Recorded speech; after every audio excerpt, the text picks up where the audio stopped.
پاکستان مرکزی مسلم لیگ کے صدر خالد مسعود سندھو نے کہا ہے کہ حکومت نے قومی خزانہ کے بعد تمام تر معاملات میں سرکاری ملازمین کی تنخواہوں پر بھی ڈاکہ ڈالنا شروع کر دیا۔ پاکستان مرکزی مسلم لیگ کے صدر خالد مسعود سندھو نے کہا کہ حکومت نے قومی خزانے کے بعد سرکاری ملازمین کی تنخواہوں پر بھی ڈاکہ ڈالنا شروع کر دیا۔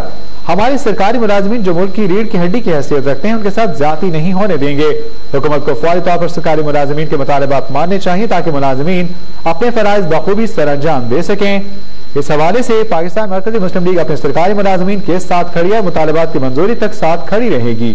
ان خیالات کا اظہار انہوں نے لاہور میں جاری سرکاری ملازمین کے دھرنے میں تمام موجود مظاہرین سے خطاب کرتے ہوئے کیا۔ صدر پاکستان مرکزی مسلم لیگ خالد مسعود سندھو نے مزید کہا کہ اس وقت ملک کے جو معاشی حالات ہیں، لوگ خودکشیاں کرنے پر مجبور ہیں، جبکہ حکومت سرکاری ملازمین کی حق تلفی کر کے حالات کو مزید سنگین کر رہی ہے۔ میں سرکاری ملازمین کو یقین دلاتا ہوں کہ ہم ملازمین کے ساتھ ہیں اور مطالبات کی منظوری تک ساتھ رہیں گے۔